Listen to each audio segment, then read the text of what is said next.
नमस्कार, जी बिजनेस में आपका स्वागत है। मैं हूं पल्लवी नागपाल जैन। 8वां ब्रिक्स सम्मेलन आज से गोवा में शुरू हो रहा है। इसमें शामिल होने के लिए लगभग सभी देशों के राष्ट्र अध्यक्ष गोवा पहुंच चुके हैं। इसमें प्रधानमंत्री मोदी सहित 11 देशों के शासन अध्यक्ष और राष्ट्र अध्यक्ष 2 दिनों तक बैठक करेंगे। पीएम मोदी भी शुक्रवार को गोवा पहुंच गए हैं। सम्मेलन से पहले पीएम मोदी ने ट्वीट कर प्रमुख ग्लोबल और क्षेत्रीय चुनौतियों पर चीन, साउथ अफ्रीका, ब्राजील और रूस के नेताओं से सकारात्मक बातचीत की आशा जताई। गोवा में होने जा रहे ब्रिक्स समिट में पाकिस्तान को अलग थलग करने के लिए भारत पूरी तरह से कोशिश करेगा। साथ ही रूस के साथ कुछ अहम रणनीतिक समझौते भी हो सकते हैं। गोवा में होने जा रहे ब्रिक्स सम्मेलन में आर्थिक एजेंडा और आतंकवाद 2 प्रमुख मुद्दे हो सकते हैं। आतंकवाद के मुद्दे पर ब्रिक्स और देशों की तरफ से एकजुट होकर इसकी निंदा की उम्मीद भी की जा रही है। ब्रिक्स सम्मेलन की शुरुआत 2011 में हुई थी। इसका मकसद आर्थिक और राजनीतिक मोर्चे पर पश्चिमी देशों के आधिपत्य को चुनौती देना है।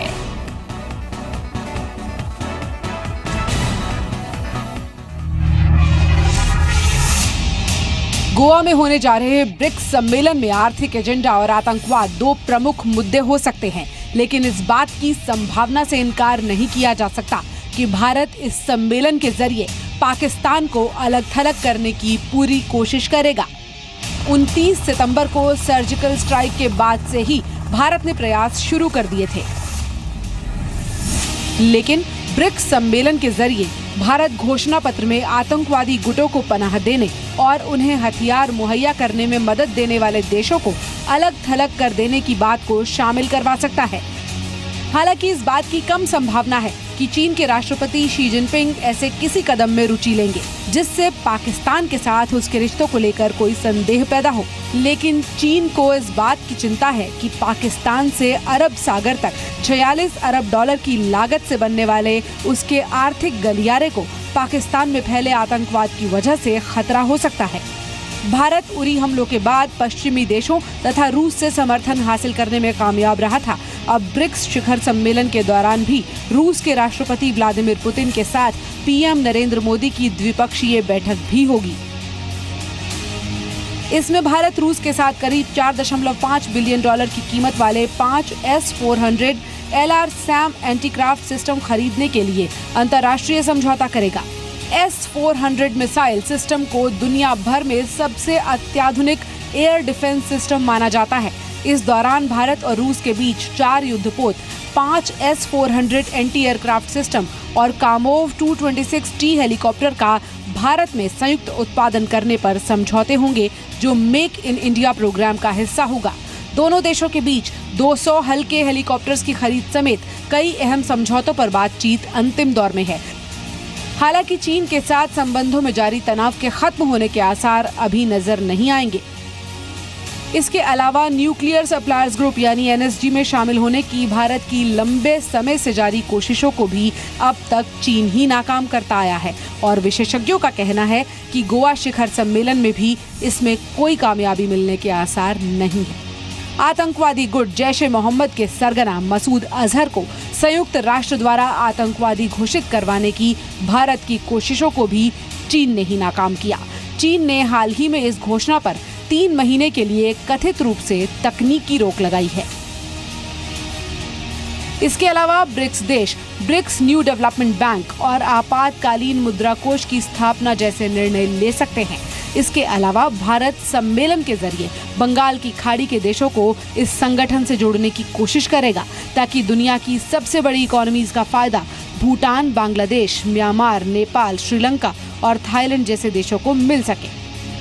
ब्रिक्स की स्थापना साल 2011 में हुई थी और इसका उद्देश्य अपने बढ़ते आर्थिक और राजनीतिक प्रभाव से पश्चिमी देशों के आधिपत्य को चुनौती देना था। इसमें शामिल देशों की संयुक्त अनुमानित GDP लगभग 16,000 अरब अमेरिकी डॉलर है। ब्यूरो रिपोर्ट, जी मीडिया।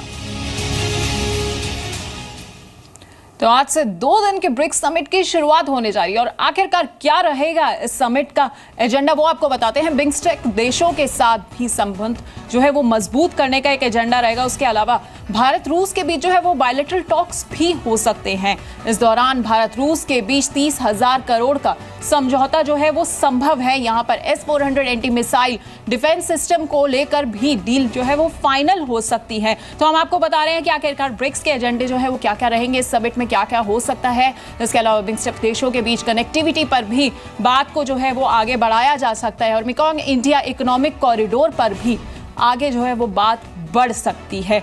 तो बहरहाल हम आपको बता रहे थे कि क्या क्या एजेंडा रहेगा इस बार जो है वो ब्रिक्स समिट का। और हमारे साथ हमारे संवाददाता जुड़ रहे हैं आलोक प्रियदर्शी। आलोक, आपसे जानना चाहेंगे कि आज के दिन आखिरकार किन मुद्दों पर बात हो सकती है?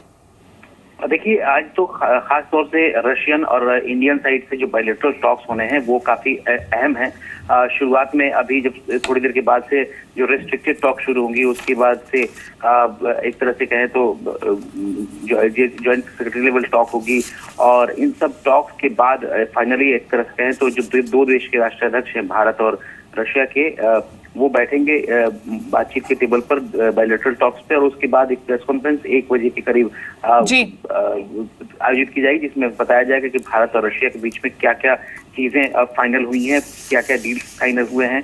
उम्मीद है कि जो कुडानकुलम का न्यूक्लियर प्रोजेक्ट है उसको लेकर एक अहम घोषणा की जाएगी। साथ ही साथ इकोनॉमिक क्षेत्र में जो केसर का जो इन्वेस्टमेंट है उसको ऐलान किया जाएगा और इसके अलावा जो तमाम जो डिफेंस रिलेटेड डील है, जिसमें मिसाइल डिफेंस सिस्टम से लेकर तमाम चीजें हैं, उसके बारे में भी ऐलान हो सकता है। तो आज सिर्फ भारत और रशिया के बीच में बायलैटरल टॉक्स है और उसके बाद जो ब्रिक्स में फुटबॉल खेल रही कंट्रीज हैं उनके जो कैप्टन हैं उनके साथ शाम को एक फोटो अपॉर्चुनिटी है।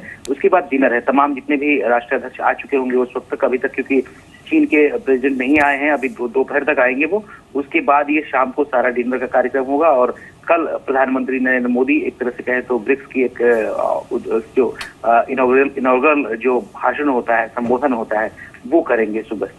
आलोक, यहाँ पर जो एक बड़ा मुद्दा रहेगा वो आतंकवाद भी है। बार बार यही हो रही है कि आतंकवाद के मुद्दे पर पाकिस्तान को अलग थलग करने की रणनीति बना सकती है। इस और भारत क्या कदम आगे बढ़ा सकता है? देखिए, यहाँ पर खास तौर से अगर भारत की तरफ से देखें तो दबाव लगातार भारत ने बनाया हुआ है और भारत ने पहले भी कह दिया है कि ये एक बड़ा मुद्दा होगा और जो सार्क जिसमें पाकिस्तान में आयोजित हो रहा था और जिसे भारत ने अपनी कोशिशों से एक तरह से कहें तो उसे रद्द करवा दिया, वहां पर जो एक दिखाया है भारत ने अपना दम, उसको अब कोशिश करेगा कि जो ये बिम्स्टेक कंट्रीज हैं, जिसमें लगभग वो सभी देश हैं जो सार्क देशों में होते हैं सिर्फ पाकिस्तान को छोड़कर। तो पाकिस्तान एक तरह से देखें तो बिम्स्टेक के तमाम जितने भी कंट्रीज हैं उनको भारत ने गोवा में बुलाकर ब्रिक्स सम्मेलन में हिस्सा बनाकर उसने साफ तौर पर ये संदेश दे दिया है कि अब सार्क की कोई अहमियत नहीं रह गई है, क्योंकि सार्क एक ऐसा प्लेटफॉर्म है जहां पर सिर्फ पाकिस्तान अलग थलग पड़ा है और बिम्स्टेक जो बाकी सारी कंट्रीज है वो भारत के साथ है। तो एक तरह से दबाव बन चुका है। बाकी जो रशिया और चाइना की जहां बात करें तो चाइना का भी ढुलमुल रवैया है आतंकवाद को लेकर, कहता कुछ और है और सामने करता कुछ और है। तो ऐसे में चाइना को किस तरह से जो बायलैटरल टॉक्स होंगी उसमें किस तरह से भारत और चाइना के बीच में देखना होगा कि समझ बनती है और किस तरह से यहाँ पर आतंकवाद को लेकर एक माहौल बनता है। लेकिन ये बात तय है कि भारत इस मंच का इस्तेमाल आतंकवाद के खिलाफ जरूर करेगा और जरूर कोशिश करेगा कि पाकिस्तान के खिलाफ कोई कड़ा संदेश जाए, अगर रशिया नहीं भी मानता है तो। जी बिल्कुल। तो यहाँ पर चाइना जो है वो एक रोड़ा बनने की कोशिश कर रहा है, क्योंकि कहीं ना कहीं हमने देखा है कि वो पाकिस्तान को समर्थन भी दे रहा है। बहरहाल आपका बहुत बहुत शुक्रिया इस तमाम जानकारी के लिए। आगे बढ़ते हैं। ब्रिक्स शिखर सम्मेलन के दौरान भी रूस के राष्ट्रपति व्लादिमीर पुतिन के साथ पीएम नरेंद्र मोदी की द्विपक्षीय बैठक भी हो सकती है। 11 बजे राष्ट्रपति पुतिन के साथ पीएम मोदी की मुलाकात होनी है, जिसमें भारत रूस के साथ करीब $4.5 बिलियन की कीमत वाले 5 S-400 LRSAM एंटीक्राफ्ट सिस्टम खरीदने के लिए अंतर्राष्ट्रीय समझौता करेगा। S-400 मिसाइल सिस्टम को दुनिया भर में सबसे अत्याधुनिक एयर डिफेंस सिस्टम माना जाता है। इस दौरान भारत और रूस के बीच 4 युद्धपोत, 5 S-400 एंटी एयरक्राफ्ट सिस्टम और कामोव 226T हेलीकॉप्टर का भारत में संयुक्त उत्पादन शुरू करने पर समझौते भी होंगे, जो मेक इन इंडिया प्रोग्राम का हिस्सा होंगे। दोनों देशों के बीच 200 हल्के हेलीकॉप्टरों की खरीद समेत कई अहम समझौतों पर बातचीत अंतिम दौर में है।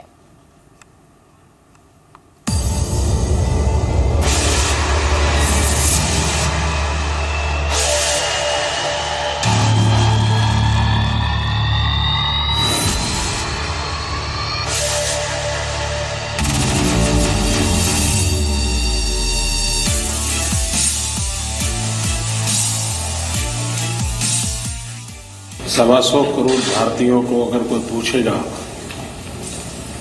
कि हिंदुस्तान का सबसे अच्छा मित्र कौन है, तो हर हिंदुस्तानी बच्चा बोलता है कि रशिया हमारा सबसे अच्छा दोस्त है। ये तस्वीर नहीं, दुनिया को संदेश है हिंदुस्तान और रूस की दशकों पुरानी दोस्ती का।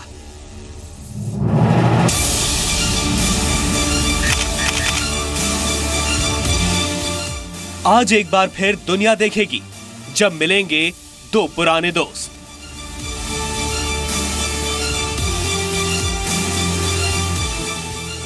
आज एक बार फिर होगी मोदी पुतिन मुलाकात। हर संकट की घड़ी में कोई एक देश विदाउट एनी रिजर्वेशन अगर भारत के साथ खड़ा रहा तो रशिया खड़ा रहा। पिछले 50 साल से हिंदुस्तान और रूस की अटूट दोस्ती को मोदी और पुतिन की जोड़ी और आगे बढ़ाने में लगी है। पूर्ण मुलाकात है क्योंकि विश्व के इस समय के दो बड़े नेता व्लादिमीर पुतिन और नरेंद्र मोदी के बीच बातचीत होगी और दोनों नेता कई बड़े समझौतों पर हस्ताक्षर करने वाले हैं। भारत का बहुत ही स्वाभाविक और परंपरागत दोस्त जो है रूस है और रक्षा के क्षेत्र में हमारे सहयोग लगभग पिछले 50 सालों से है। गोवा में आज से शुरू होने वाले ब्रिक्स शिखर सम्मेलन से अलग मोदी और पुतिन मिलेंगे तो रूस और भारत को और मजबूत करने के लिए 18 समझौते होंगे। रूस के राष्ट्रपति Vladimir Putin Kudankulam nuclear power plant की तीसरी और चौथी यूनिट का उद्घाटन कर सकते हैं। भारत रूस से लंबी दूरी तक मार करने वाले S-400 air defence missile system को खरीदने की डील कर सकता है। इस एयर डिफेंस मिसाइल सिस्टम का नाम है ट्रायम्फ। इसे दुनिया का सबसे आधुनिक एयर डिफेंस मिसाइल सिस्टम माना जाता है और भारत रूस से ऐसे 5 सिस्टम्स खरीद सकता है। इसके अलावा भारतीय नेवी के लिए वॉरशिप्स बनाने को लेकर रूस से समझौता हो सकता है। दोनों देशों के बीच कमोव 226T हेलीकॉप्टर्स के संयुक्त रूप से निर्माण पर भी समझौता हो सकता है। ये हेलीकॉप्टर्स बहुत ही ताकतवर और हल्के हेलीकॉप्टर माने जाते हैं और इनका सेफ्टी स्टैंडर्ड बहुत हाई होता है। ये हेलीकॉप्टर्स चीता और चेतक हेलीकॉप्टर्स को रिप्लेस करेंगे। हम आपको बता दें कि चेतक और चीता हेलीकॉप्टर फ्रांस से लिए गए थे। भारत और रूस के संबंध बेहद पुराने हैं और इसकी शुरुआत आजादी से पहले 1976 में उस समय हुई जब तत्कालीन सोवियत संघ सरकार ने पंडित जवाहरलाल नेहरू को एक चिट्ठी लिखकर भारत के साथ मित्रतापूर्ण रिश्ते बनाने की बात कही। ये जब इंडिया और रूस के नेता मिलते हैं तो दुनिया के हर जो रीजनल इश्यूज हैं, जो इम्पोर्टेंट इश्यूज हैं, वो डिस्कस करते हैं। पहले भी करते थे, अब आज भी करेंगे, क्योंकि रूस is a global power, India is a very important country in the world. तो ये एक तरह से लाजमी है कि जब मिलेंगे तो सब चीज़ों पे बातें होंगी।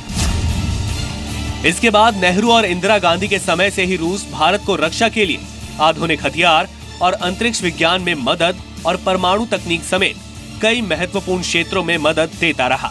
जब 1974 में भारत ने परमाणु परीक्षण किया, तब भी अमेरिका समेत कई विकसित देशों ने भारत पर प्रतिबंध लगा दिए। लेकिन संकट की ऐसी घड़ी में भी रूस भारत के साथ खड़ा रहा। 1971 के भारत पाकिस्तान युद्ध के समय अमेरिका ने तो भारत के खिलाफ युद्ध लड़ने के लिए अपने जंगी जहाज भी भेज दिए थे।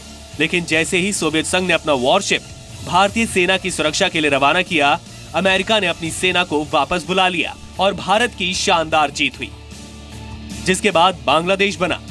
तो रूस के साथ भारत की दोस्ती ऐसी है जिसकी गहराई समंदर की तरह है और ऊंचाई आसमान से ऊपर। ब्यूरो रिपोर्ट, जी मीडिया।